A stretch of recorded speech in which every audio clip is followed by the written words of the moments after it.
नमस्कार दोस्तों। मैं कहानियाँ सुनाता हूँ। 813वीं कड़ी 813th एपिसोड।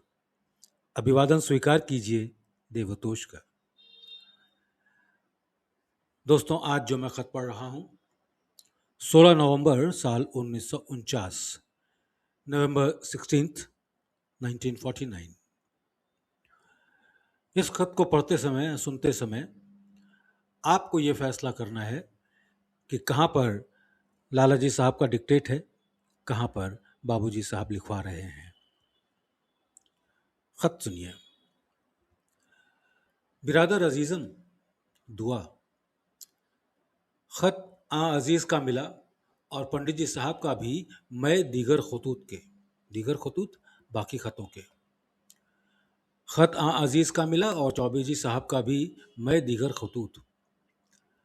अफसोस है कि पंडित जी ने अब तक इंसानी हस्ती का अजीज रामचंद्र में एहसास नहीं किया। अगर एहसास किया होता गुरु ही समझकर, तो ऐसे गुरु के लिए ऐसे सवालात नहीं उठने चाहिए थे। हाँ, अलबत्ता अगर कोई दूसरा गुरु करना मकसद है तो समझने के लिए कोई हर्ज नहीं। उनको तो पहले ही तौल लेना चाहिए था कि आया जिस शख्स के लिए ऐसे सवालात उठ सकते हैं वो इस काबिल भी है कि उसे ऐसा मान लिया जावे। इब्तदाई मीन्स शुरुआती, मरहला मीन्स स्टेज। इब्तदाई मरहला तय करने के बाद इनिशिएशन के लिए तैयार होना चाहिए था। मगर खैर, ये तो उन्हें नहीं छोड़ सकता।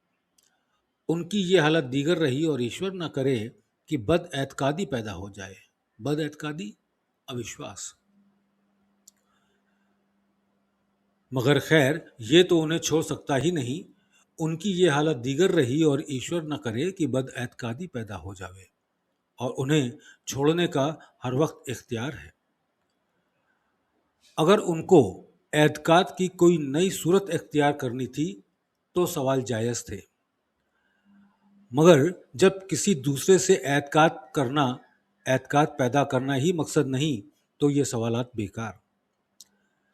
अगर सवालात हैं तो वाकई अजीज़ रामचंद्र उनके नुक्ता ख्याल का मरकज़ ही अभी नहीं बना। मरकज़ मीन्स केंद्र, सेंटर। अगर सवालात हैं तो वाकई अजीज़ रामचंद्र उनके नुक्ता ख्याल का मरकज़ ही अभी नहीं बना। जब ये खामी है, ईश्वर करे कि दूर हो जाए, तो भला क्या उम्मीद की जा सकती है कि आइंदा इस जौलानगाह में साबित कदम रहेंगे। जौलानगाह मैदान को कहते हैं, फील्ड। साबित कदम, स्थिर रहेंगे। जब ये खामी ईश्वर करे कि दूर हो जाए, तो भला क्या उम्मीद की जा सकती है कि आइंदा इस जौलानगाह में साबित कदम रहेंगे। अब भी उनका कुछ नहीं बिगड़ा, अब भी जांच लें। मुमकिन है कि इससे बेहतर आदमी उनको उनके ख्याल के मुताबिक मिल जावे। इससे बेहतर मीन्स रामचंद्र से बेहतर। मुमकिन है कि इससे बेहतर आदमी उनको उनके ख्याल के मुताबिक मिल जावे। अभी उम्र है, तालीम का मौका भी है, बुढ़ापा वाकई नहीं है, जौलानी तवा यानी तबीयत की रवानी बदस्तूर है। यहाँ तो उस शख्स की ज़रूरत है जो मुखला विवत्ता यानी आलती पालती मारकर बैठा हो। उनकी हालत जहाँ तक मजमून से मालूम होता है कि डांवाडोल हो सकती है। अभी बूढ़ी जुल्फों का नक्शा उनके दिल पर खिंचा हुआ है। जटाधारियों की तकरीर व तहरीर उनके ज़ेरे तवा है, यानी उनके मिजाज में है। वो अभी उस प्रणाली से ऊंचे नहीं उठे हैं जिससे ऊपर उठकर उनको यहाँ आना चाहिए था। यही वजूहात हैं, वजूहात मीन्स कारण, कि उनका दिल फैज़ को कबूल नहीं कर रहा है। और मैं क्या कहूँ, मेरे लिए तो मजनू बशक्ले लैला है और मुझे उसका कुत्ता भी प्यारा है। खत बिल्कुल बेअदबी से भरा हुआ था। रामचंद्र उनका दोस्त नहीं है, ये अपने आप को मिटाए हुए ज़रूर है, मगर इस मिटाए हुए होने का फ़ायदा कि अज़मत में बट्टा लगे। ये अपने आप को मिटाए हुए ज़रूर है, मगर इस मिटाए हुए होने का ये फ़ायदा कि अज़मत में बट्टा लगे। आप समझ गए होंगे इस इबारत से कि जब दोबारा दूसरे से एतकाद पैदा करना ही नहीं तो सवालात से गरज। अब तो ये जो कुछ भी है उनके हैं, अगर वो समझें, और इसके लिए हर शख्स को इजाज़त है कि जब उससे बेहतर आदमी सिखाने वाला किसी और को मिल जाए तो उससे तालीम हासिल करने लगे, ताकि उस शख्स को उसकी मकसद बरारी में मदद मिले। मकसद बरारी मतलब पूरा होना। ताकि उस शख्स को उसकी मकसद बरारी में मदद मिले और ईश्वर प्राप्ति हो। आप अगर इस खत को उनको दिखा भी देंगे तो इसका जवाब बजुज़ मुआफ़ी के कुछ ना आएगा, मगर ये काफ़ी नहीं है। उनको ये चाहिए कि वो ऐसा बने कि ऐसे ख़यालात फिर ना उठें। पंडित जी उठ उठ बैठे और शायद एतकाद कतई खो दें। एतकाद कतई पूर्ण विश्वास। अगर मैं वेदों के लिए, इसने तो तिखले मतलब मकतब पढ़ने के लिए कहा है। तिफले मकतब का मतलब होता है प्राइमरी क्लास चाइल्ड। अगर मैं वेदों के लिए ये कह दूं कि ये कोई किताब ही नहीं बल्कि एक साइंस है जिसमें जकड़ दर्ज है, और ये किताब उन लोगों के पढ़ने लायक है जो लफ्जी बंदिशों में अपने आप को कैद कर पाताल को जाना चाहते हैं, क्या ये समझ लिया जावे कि जो वेदों के ऋषियों ने तरक्की की उससे ज़्यादा कोई तरक्की कर ही नहीं सकता। स्वामी Vivekananda. The Vedic rishis are receiving like slaves to you. Ramchandra.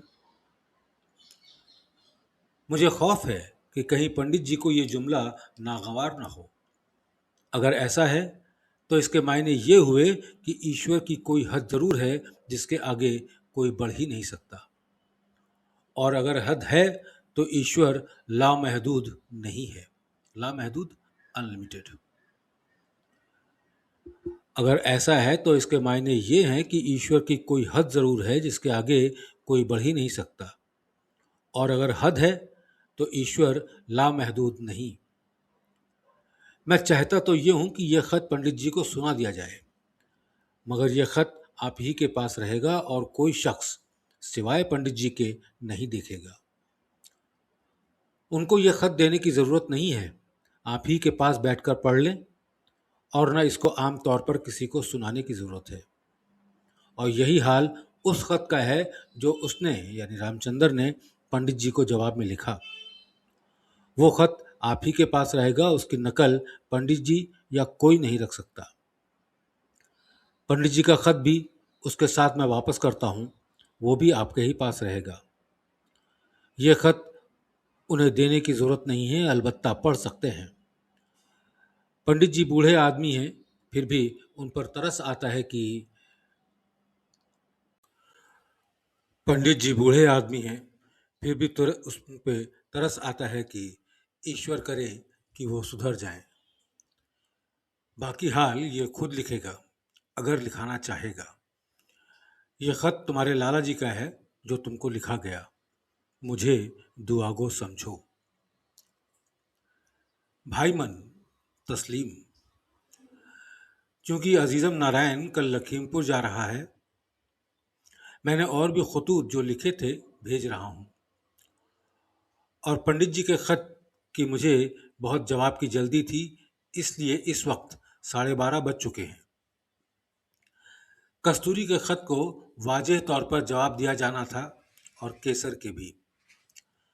मुख्तसर लिखाई देता हूँ। आपकी हालत बदली हुई नज़र आएगी।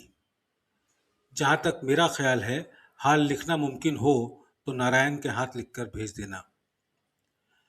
मैंने गुंजलक यानी कॉम्प्लिकेशंस का भी ख्याल रखा जो सर पर थीं, मगर गुंजलक नहीं कही जा सकती हैं। बंधाव अच्छा लफ्ज़ है और ये मुबारक चीज़ है, इसलिए कि सूरत ऊपर जाना चाहती है, मगर ये आपकी खता है कि आप उसे अज़ खुद ले जाने की ताकत पैदा नहीं करते। मैं कुछ कर रहा हूँ जैसा मुनासिब समझता हूँ और करूँगा जैसा मुनासिब समझूँगा, कुदरती तरीके से। और वैसे भाई मेरी तबीयत का कुछ एतबार भी नहीं, इसलिए कि वाक़ई अगर कोई शख़्स मेरी हालत से आशना हो जाए यानी जान जाए, तो मैं खुद एक पपेट के तरीके से आप लोगों के हाथ में नज़र आऊँगा। आप लोग जैसा चाहें मुझसे काम ले लें। ये बात शायद पंडित जी नहीं समझते और मुमकिन है कि कोई ना समझता हो।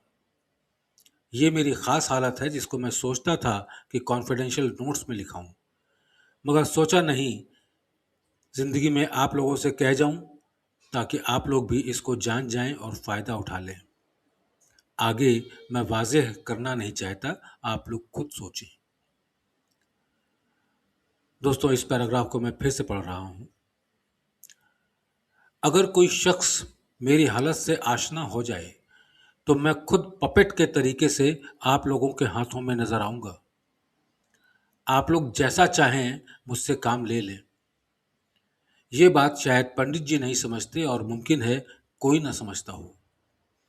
ये मेरी ख़ास हालत है जिसको सोचता था कि कॉन्फिडेंशियल नोट्स में लिख जाऊं, मगर सोचा कि नहीं, ज़िंदगी में ही आप लोगों से कह जाऊं ताकि आप लोग भी इसको जान जाएं और फ़ायदा उठा लें। आगे मैं वाज़ेह करना नहीं चाहता, आप लोग खुद सोचें।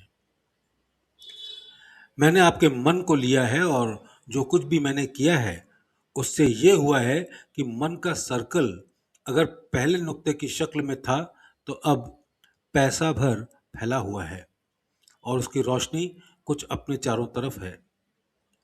ये राज मेरी समझ में नहीं आया, आ जाएगा समझ में जब गौर करूंगा। मुमकिन है कि ये कोई फायदे की बात हो। हाल बहुत सोचकर लिखना और फायदे की बात तो होगी ही, इसमें तो शक करना ठीक नहीं है। नफ्स यानी प्राणवायु, नफ्स को मैंने अभी नहीं लिया है और जाने अभी क्या क्या लेने को सोच रहा हूं। तबीयत जैसा तय करते। नारायण की माँ को जो खत मैंने लिखा है उसकी नकल आप हर स्त्री को जो आपके जेर तालीम है दे सकते हैं। जेर तालीम, अंडर ट्रेनिंग। नारायण की माँ को जो मैंने खत लिखा है उसकी नकल आप हर स्त्री को जो आपके जेर तालीम है दे सकते हैं, मगर उसमें डिक्टेट की नकल नहीं दी जाएगी। मैंने उसकी एक नकल करा के रख ली है, इस खत की नहीं रखी। और पंडित जी को जो अभी खत लिखा है अपने ही पास रख लेना, और पंडित जी का खत भी। मैं उन दोनों खतों को अपने रिकॉर्ड में रखना नहीं चाहता। मैंने एक पोस्ट कार्ड लिख दिया है पंडित मिश्री लाल जी को, उसका जवाब आता होगा। और मैंने एक पोस्ट कार्ड भी आपको उसी मजमून का लिख दिया है जो उनको लिखा था। बहरहाल चलना तो ज़रूर है। वहाँ अगर कानूनी बंदिश होगी तो कहीं और ठहर रहेंगे। हुक्का मैं बनवा लूँगा और ले चलूँगा। 23 की रात 11:30 बजे की गाड़ी से चलूँगा और लखनऊ सुबह आपको मिल जाऊँगा।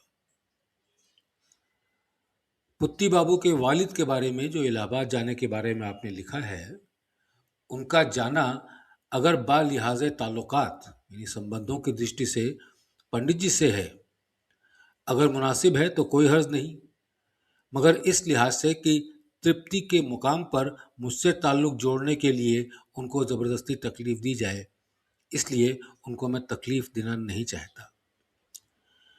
या मूर्तियों के तजुक एहतिशाम यानी शान शौकत, या मूर्तियों के तजुक एहतिशाम के साथ अगर जल प्रवाह करना है और इस गरज से वो जा रहे हैं तो मैं समझता हूँ कि वो मूर्तियों से कतई ताल्लुक़ कर रहे हैं।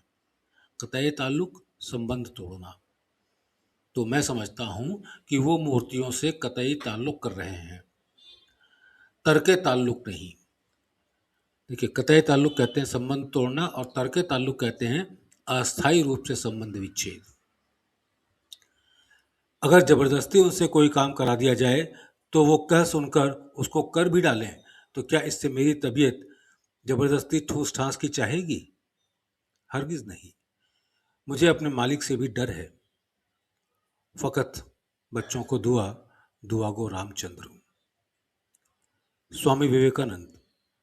Do you know, Master Sahab, the approach of your Lord? He enjoys the masterly position there, where the Vedic rishis of high caliber are still swimming. बहुत बहुत धन्यवाद.